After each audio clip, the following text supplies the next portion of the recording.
આને મહત્વ સમજી લેવું. કેવળ કથા સાંભળી લેવી એ મહત્વનું નથી, પણ એ કથા શું કામ, કોને સાંભળે, ક્યારે સાંભળે, આનાથી ફાયદો શું. અને પહેલો દિવસ આપણી એક મેન્ટાલિટી છે કે પહેલે દિવસે કથાને કાંઈ ન કરવું, એક આપણી મેન્ટાલિટી. પણ તમે વિચાર કરો કે જે લોકો મહત્વને જ ન સમજે એ કથાને ક્યાંથી સમજે. પહેલો દિવસ મહત્વનો છે, મોસ્ટ આયા વેરી વેરી આયા.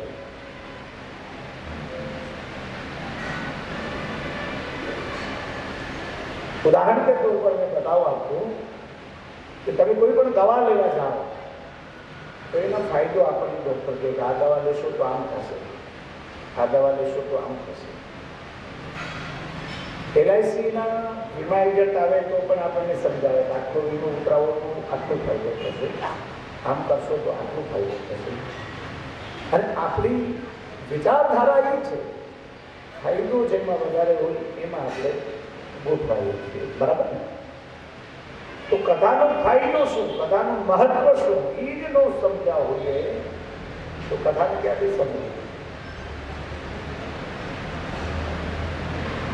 તો પહેલો દિવસ મહત્વનો છે, માધ્યમ. આ કથા શું કામ સાંભળો તો કેવી રીતે સાંભળો છે, શ્રોતા અને વક્તા બંનેના નીતિ નિયમો બતાવ્યા. શ્રોતા કેવો હોવો જોઈએ, વક્તા કેવો હોવો જોઈએ, શું કામ કથા હોવી જોઈએ, કથા કરીએ ત્યારે શું ધ્યાન રાખવું જોઈએ. આપણે થોડુંક લેવા આવ્યા ત્યારે વાત કરેલી મુખ્ય યજમાન હોય એને પહેલે દિવસે નક્કી કરેલી બેઠક કે 7 દિવસ બેસે પૂરા ભાવ અને શ્રદ્ધાથી વિવેકથી કથાને સાંભળવી. જો ભાવ અને શ્રદ્ધા ન હોય તો એ કથા સાંભળવાનું કોઈ નથી. કથામાં આપણે હોઈએ એ મહત્વનું નથી. આપણે કથામાં બેસીએ તો પ્રમુખ અને ઉપપ્રમુખની શરત લાગે એટલે આપણને નિમંત્રિત કર્યા છે એટલે આવીએ. આપણને કીધું છે કે આખો સમાજ આવે છે તો આપણે પણ આવવું પડે. એ મહત્વનું નથી. કથામાં આપણે બેસીએ એના કરતા કથા આપણે અંદર બેસે એ મહત્વનું. કથા આપણામાં બેસવી અને કથા જો સાંભળે તો જીવન પરિવર્તન થાય છે. કથાથી જીવનમાં ફેરફાર થાય. પણ જો કથા સાંભળવી તો અને એ ભાગ્યમાં હોય તો જ પોસિબલ છે, તો જ બની શકે છે. ભાગ્યમાં જ ન હોય તો હાજર હોવા છતાંય કથા સાંભળી નથી શકાય. હવે ત્યાં ગામડામાં બનેલી ઘટના છે કે એકવાર સમાજ કથા બેસાડતો હતો, બહુ હરખમાં, બહુ આનંદમાં બધા વાતે ગાતે શોભાયાત્રા થઈ. ફટાકડાઓ ફોડતા હતા, બંદૂકો ફોડતા હતા, નાચતા હતા, ગાતા હતા. એમાં એક બાપાને બહુ હરખ હતો, કિરદાર લઈને નાચતા હતા. એટલો બધો હર્ષ કે હવે 7 દિવસ બહુ આનંદમાં જશે, ભગવાન કરે. એમાં કોઈ એકદમ બિલકુલ કાનની બાજુમાં બંદૂક ફોડી એટલે કાનમાં ધાક પડી ગઈ.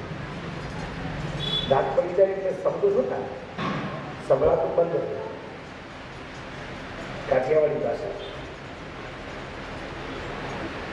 કાનમાં ધાક પડી ગઈ અને કથા ચાલુ થઈ. બાપા તો બિચારા બેસે કાંઈ સંભળાય નહીં. બધા તાળી પાડે, તાળી પાડે, બધા ધાક કાઢે તો ધાક કાઢે. કથા 7 દિવસે પૂરી થઈ. પાછી કથાની વિરામ યાત્રા નીકળી અને એ સમયે પાછા કરતા લઈને નાસ્તા હતા અને એમાં પાછી કોઈ બધું ખુલ્યું. યોગાનુયોગ બાપાના કાન પાસે ફૂટી ધાક ખુલી ગઈ. પાછા સાંભળતા થઈ ગયું. મારું કહેવાનો અર્થ હોવા છતાંય કથા સાંભળી નથી શકાતી. ઈશ્વરની કૃપા હોય તો જ આ વસ્તુ શક્ય બને. આપણા પુણ્ય હોય, આપણું સદભાગ્ય હોય ત્યારે શિવ કથા મળે છે. શાસ્ત્રકારો લખે છે કે જ્યાં શિવ કથાને પધરાવવામાં આવે છે એ સ્થળ તીર્થરૂપ બની જાય છે. જ્યાં શિવ કથા થાય ત્યાં સાક્ષાત દેવોનો દેવ મહાદેવ હાજર રહે છે.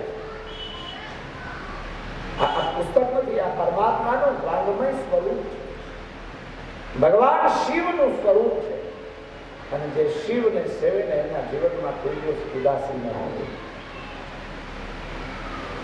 શિવ એટલે કલ્યાણ છે, બરાબર સમજો. કલ્યાણ એટલે આનંદ. આનંદ એ મારી તમારી ભીતર છે, અંદર છે. અને આપણે જ્યાં સાધના પણ એ થાય છે, શિવોહમ શિવોહમ. કથા સાંભળતા સાંભળતા આ જીવ નિર્વાણ સુધી પહોંચે છે. કથાના માધ્યમથી ઘણાનો ઉદ્ધાર થયો. કથાના માધ્યમથી ઘણા અસ્તિત્વને પામી ગયા. નિર્વાણ અષ્ટકમાં લખ્યું છે, અહમે વિકલ્પો નિરાકાર રૂપો વિભુર્વ્યાપ્ય સર્વત્ર સર્વૈર્વ્યાપ્ય સદા મે સમત્વં ન મુક્તિ ન બંધ સદાનંદ રૂપા શિવોહમ શિવોહમ સદાનંદ રૂપા શિવોહમ શિવોહમ ન ચ પ્રાણ સંયો ન વેપં સ્વભાયો ન વાસાપ્ત જાતો ન વાપં સકોશ ન વાક્પાણી પાદો ન તોપસ્પાયો સિદાનંદ રૂપા શિવોહમ શિવોહમ સિદાનંદ રૂપા. શિવની ભક્તિ કરતા કરતા નાના શિવ રૂપ બની જાય.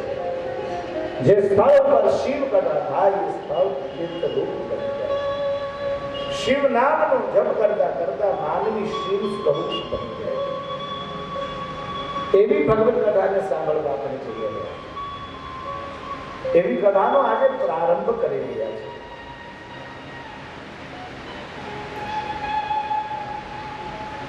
પ્રયાગ તીર્થમાં એકવાર બધા જ ઋષિમુનિઓ ભેગા થયા. પ્રયાગ તીર્થ અનેક ઋષિમુનિઓ છે. એમાં વક્તા તરીકે વ્યાસજીના પટશિષ્ય સુખદેવજી મહારાજને પ્રસ્થાપિત કરવામાં આવ્યા.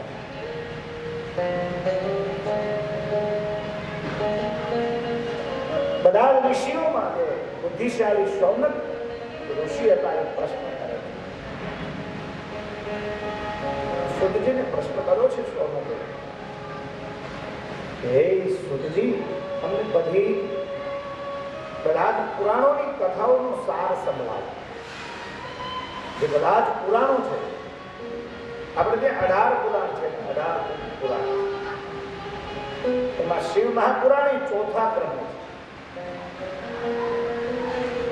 18 પુરાણમાં ચોથો ક્રમ શિવ મહાપુરાણ. શૌનકાદી ઋષિઓ પ્રશ્ન કરે છે કે હે બડે ભાગી શું તમને બધા જ પુરાણોનો સાર માત્ર બધાનો અર્થ સમજાય.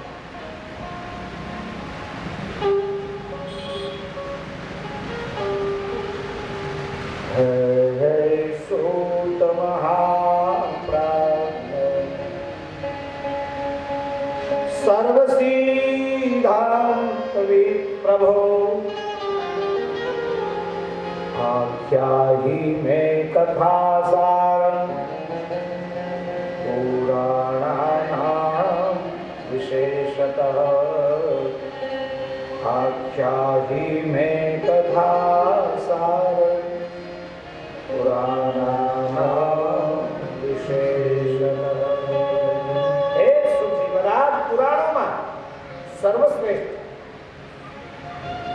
ભગવાન શિવની કથા અમને કહે. જે કથા દ્વારા અમે શિવને સહજ પ્રાપ્ત કરીએ, ઈજી.